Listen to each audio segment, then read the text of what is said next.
Right in front of your face are four individuals we need to talk about heading into week number 13. Aaron Rodgers, Travis Etienne, Jamar Chase, and Deshaun Watson. What are you doing with all four? Who's playing week 13? Who's not playing week 13? The Fantasy Football Show, it begins right now. Live from the FantasyFootballShow.com studios, it's the Fantasy Football Show. Live! Monday through Friday, 7 p.m. Eastern. Take a left. What is going on, good people? Right in front of your face are some important players we need to talk about heading into week number 13. Let's start off with Travis Etienne. According to NFL Network, Etienne's foot, he was cleared to return to the Week 12 contest. I talked about this yesterday. Guy had his helmet on, looked like he was going to come back in the game before the first half ended.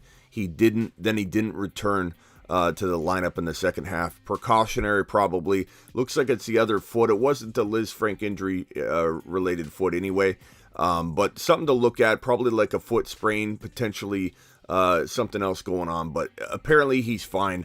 I know a lot of people are in panic mode. They think, oh my God, I lost Etienne. We lost Breece Hall. We lost Javonte Williams. Now we lost Etienne. But Etienne looks apparently good to go for week number 13. Of course, I'll update you if anything should change. But for right now, get ready to fire Etienne up again in week number 13. And I don't want to hear, do I start Etienne over insert mediocre player? Etienne's a top 10 overall pick. I know he failed people in week number 12. But the guy got injured, okay? And he wanted to come back in the game. He's going to be fine. Fire him up for week number 13. He got you this far. Don't start second-guessing your stud players and talking about putting studs on the bench. Etienne's a top 10 overall pick. So enough of the Etienne, what do I do with Etienne situation. Okay, we've got Aaron Rodgers. Actually, let's start off with the Jamar Chase news. Jamar Chase expected to play week number 13. Now, we heard this last week, and he didn't play. We got the hope pulled out right from under us, but it looks like Jamar Chase will play week 13, according to reports. This one from NFL Network, Ian Rappaport. My guess is that he was very close, and they just wanted to give him one more week to ensure that they have him the rest of the season.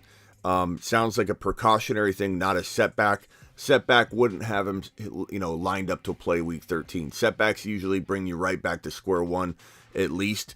And so if this was a setback, he wouldn't be being talked about playing week number 13 already here on a Tuesday, or on a Monday.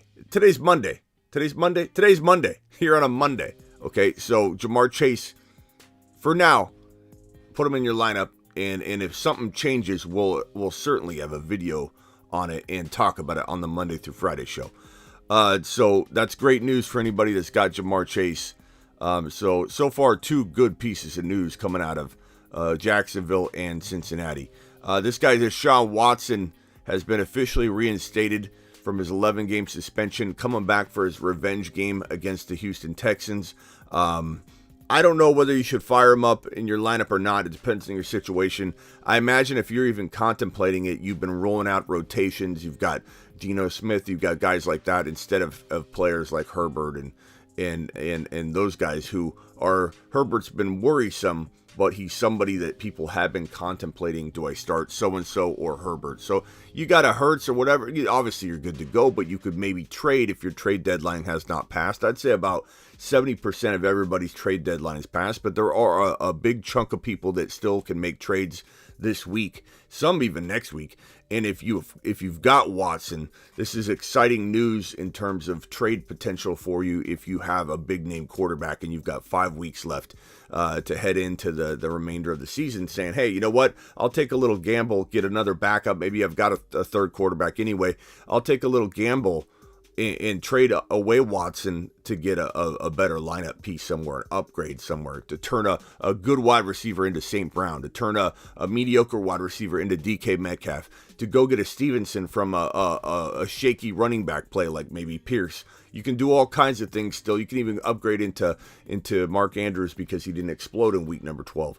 So Watson's a very good trade piece right now if you own him. And if you own him and you've been struggling at quarterback, this might be your opportunity to get a bunch of more points on the board. in week number 13 by throwing him in there. He's got upside.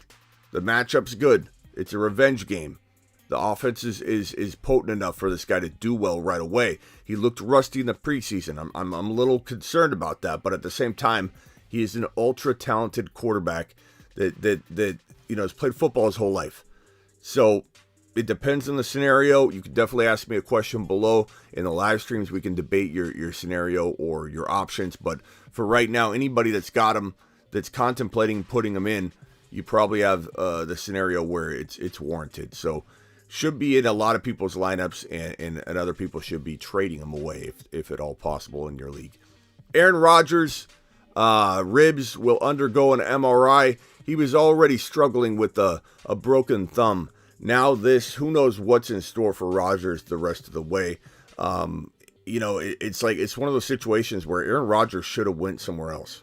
He should have went somewhere else. Now they're talking about Jordan Love. Now there's all kinds of torn the fan base is torn right now, what to do, whether to move on for the future. The team doesn't look like they can really win right now a Super Bowl or anything like that. So it's like, what do you do? What do you do? And it's just Rodgers should have left. He should have left. When Adams didn't stay, he should have left. This was not a place for Aaron Rodgers to return to. And you just think, like, what if he would have went somewhere else? What if he would have went to San Francisco? What if he would have went to your boy Smitty wanted a trade to happen between the Cardinals and the Green Bay Packers. But, Rodgers doesn't look like this doesn't look like it's going to be a happy ending for Aaron Rodgers in 2022. So who knows what's in store for him. Keep tabs on the show. We'll definitely let you know what's going on with Aaron Rodgers, what's going on with Love, what's going on with that situation. Will they shut him down? Who knows? Who knows what the MRI is gonna reveal? There's a lot going on with Rodgers, So it wouldn't be surprising if they shut him down. It wouldn't be surprising if he tried to give it a go and doesn't want to go down like this. But I don't know what's in store. I don't even know what's possible contractually with his contract and trades and what Green Bay is going to look to do. Will Aaron Rodgers walk away after this season? Will Aaron Rodgers even play again? Will Aaron Rodgers just be out there on Sunday like normal? It's tough to know, but I'll definitely break it down as the information comes rolling in. Appreciate every single one of you watching. Don't forget to get on over to thefantasyfootballshow.com. Thefantasyfootballshow.com. Get your year-round rankings, bold predictions, and all of the good stuff at thefantasyfootballshow.com. The text line, everything is there for the taking. And just know, I'm going to do, this year I'm going to have the best video library of trade negotiation tips, how to size up your trading partner, strategies involved in trading, strategies involved in drafting, how to dominate the number 1 overall pick, how to dominate from drafting from the number 5, from the 12, from the 10. I'm going to have the best video library in the history of fantasy football, in my opinion, over on thefantasyfootballshow.com. So get ready for that video library. The video courses, they're going to be amazing. Thefantasyfootballshow.com. Get on over there and get some. I appreciate everybody being here. You guys rock. You're absolutely amazing. Now get out of here and get ready for the 7 p.m. show because, yes, I'm live Monday through Friday at 7 p.m. Eastern every Monday through Friday. I'm live whenever news breaks or when I do a little news piece like this, and I'm live Tuesday, Thursday, Friday, Saturday at around midnight. I'm live Sunday morning. I'm live Sunday evening. I'm live all the time. Maybe I should just list off when I'm not live. That might be a little easier. Live from the FantasyFootballShow.com studios, it's the Fantasy Football Show. Live! Monday through Friday, 7 p.m. Eastern. If you stop sending me these terrible fantasy football trade offers now, that will be the end of it. I will not look for you. I will not pursue you. But if you don't, I will look for you. I will find you, and I will tell the commissioner on you.